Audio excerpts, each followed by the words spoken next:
Hello everyone, here we are on, what day is it? Is it Wednesday? Wednesday, the 6th of May, there we go. This is the thing with bank holidays, it makes you lose track of what day it is. But you can see that we've done 5 days of May already. That's 5 days down before we've even started.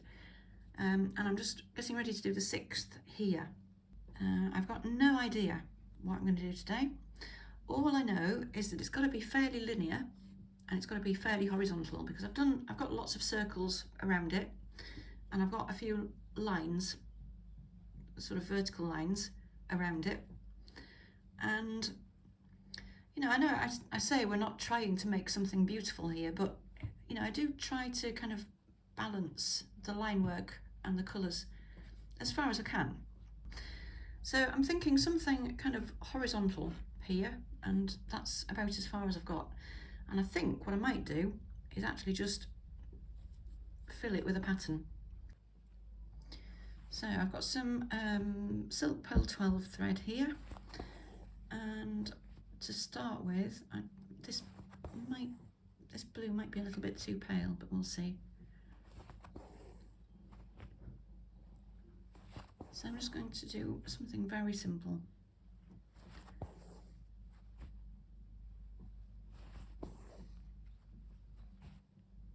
Initially, I might complicate it a little bit later on, but I'm a bit wonky there, never mind. Right, just coming back the other way. So coming back the other way, I'm going to do a stitch in between where the gap is, and I'm going to leave, I don't know what that was, I'm going to leave a little, oh, it's a hair,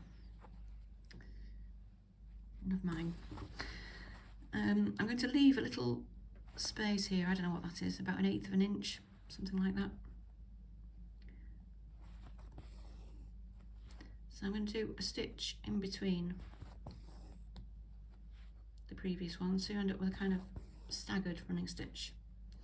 Coming back the other way, I will do this, I will repeat that row. And then we'll see what we can weave between them.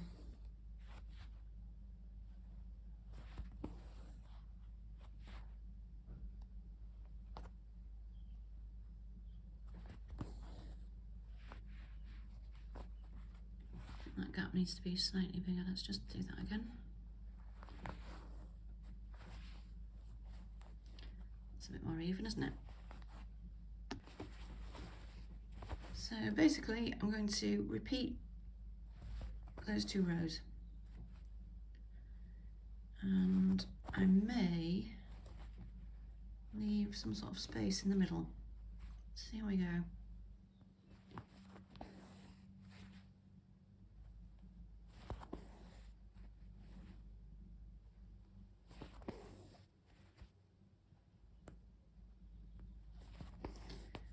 So you can see how that works. I'm just going to carry on doing that until I've got enough running stitch.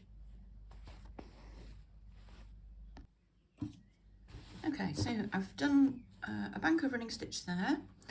I did 6 rows, and then I started again from the bottom and worked up until I had no thread left.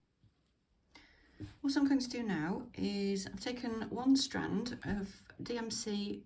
This happens to be 4025. It's kind of variegated, kind of ocean blues, which is a little bit darker than this paler thread. So what I'm going to do now is I'm going to weave this thread alternately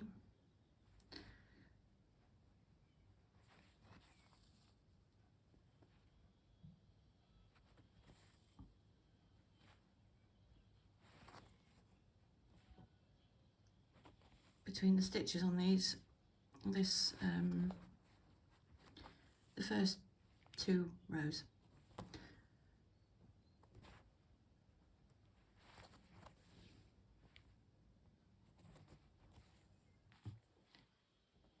I'm using the eye end because it snags a bit less.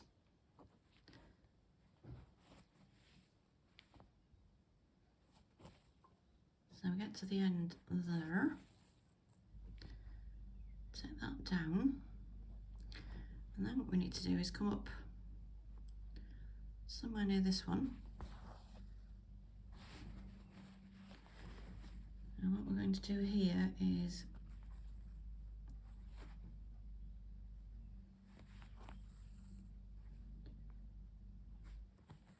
do a kind of mirror image of that. So you're only ever working with 2 rows of running stitch at a time.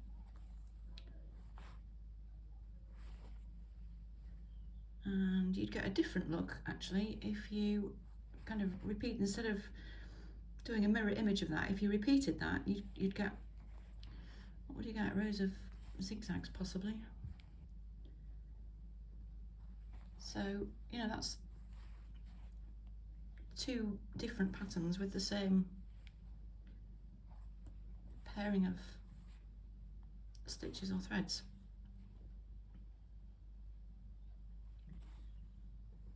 So back down into that one.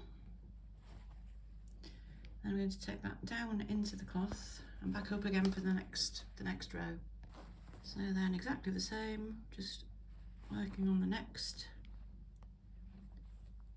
row down and the one we've just done.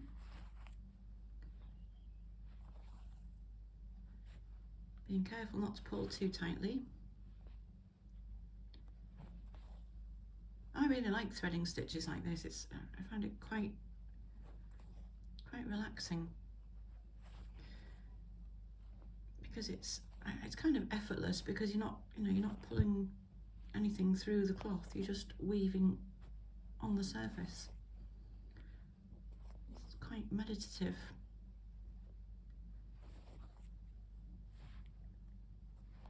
Right, back down. And then back up into that one, I think. Just turn this round to keep it easy to do. And more of the same. You can see you make quite slow progress, but I think that's okay. You know, we don't have to have everything done in lightning fast time, do we?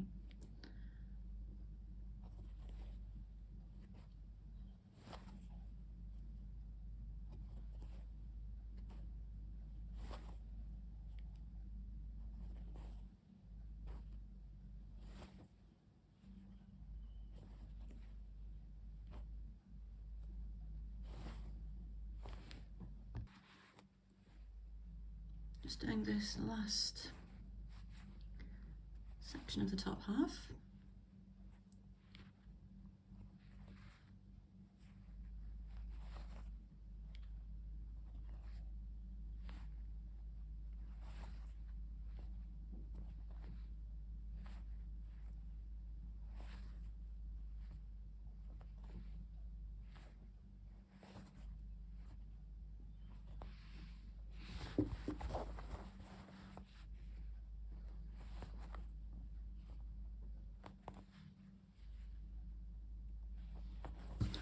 Down there. Okay. So then I'm going to do exactly the same on this lower half here, and then we'll sort out what's going to happen in the middle. Okay, that's the top and bottom half with the thread woven through.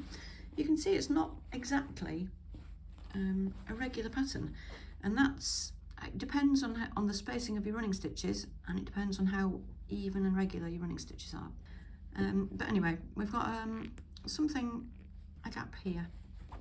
You could leave it as a gap, you could fill it with something, you could fill it with any little motif really, or you could fill it with a line of something.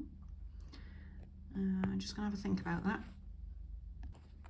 Okay, I think I'm going to go with the third option, which is weave between these two.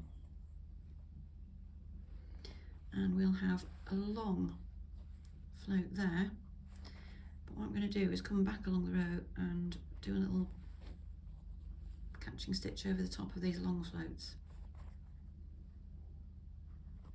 and I think that way we get some consistency rather than introducing a new motif or colour randomly in the middle, which, I mean, you could.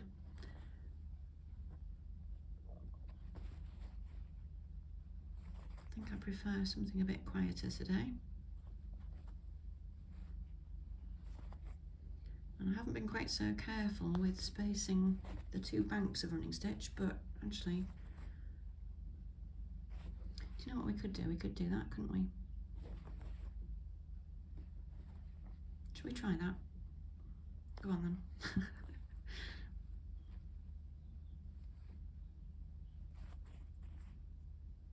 Really, I'm making it up now. Oh, I see, that's interesting, isn't it? Isn't that interesting?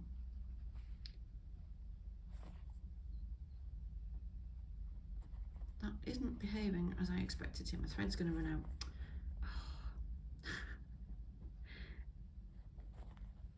Oh, this is annoying, isn't it? Is that going to get to the end? Where do I need to go now? There, I think. Yeah. Ooh.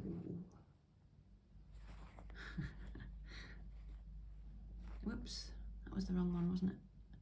Let me just do that again. Right, just corrected that stitch. I just took it as an opportunity to get some more thread. So what I'm going to do now is a little stitch over the tops of these, because they're a little bit waggly.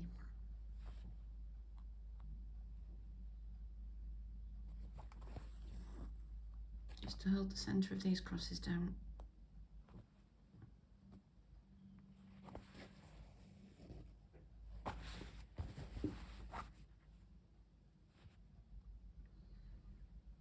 Turned into quite an adventure today, hasn't it?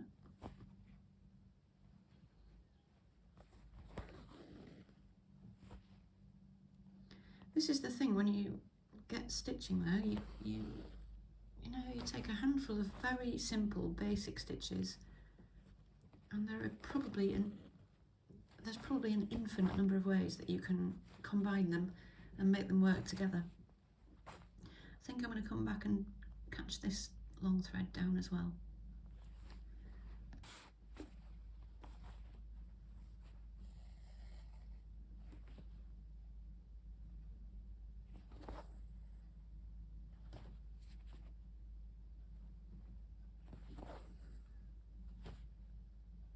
So you can see I'm just catching this long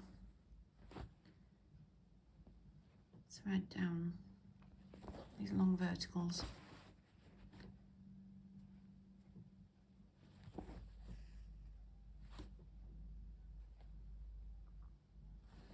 Reminds me of something like sprang, you know, the old Viking thing, isn't it? Cross between weaving and knitting, made a kind of stretchy fabric. Anyway, I don't know if it is or not. So there we go. I think that will do. I see there's a little gap at the top and the bottom, but I think I'm going to leave that as it is. I think if I try and fill it in, it's going to look a bit odd. But anyway, there we go. I'm not sure I like that central section, but I don't think it's doing anybody any harm. And it's done its job, which is, you know, witness the passage of some time today. Now, I should, well, I'm going to mention that the new PDFs are now out and available. I'll put a link in the text underneath this video. So we've got 60 designs in each one. The first one is mostly linear patterns. The second is mostly circular patterns. There are 60 in each, did I say that? You get a blank sheet as well, so you can draw your own. I mean, what you can do is, volume 3 is kind of nature, leaves and flowers and trees and a couple of little landscapes and things. But what you can do is take elements of one or two and draw them into the blank boxes and, you know, kind of make up your own. Volume 4 is little repeated patterns, little sort of ditzy little dotty things. The function of those really is to give the eye some resting space, like for example here. You know, if your cloth's looking a bit busy, stick in one of these little sparsely stitched patterns, and it'll just help to balance it out. So anyway, they are out, and I hope they're helpful. So whatever you're doing for today's stitching, have fun, and I may get to do another video this week, and I may not, and if I don't, I'll see you next week. Bye for now.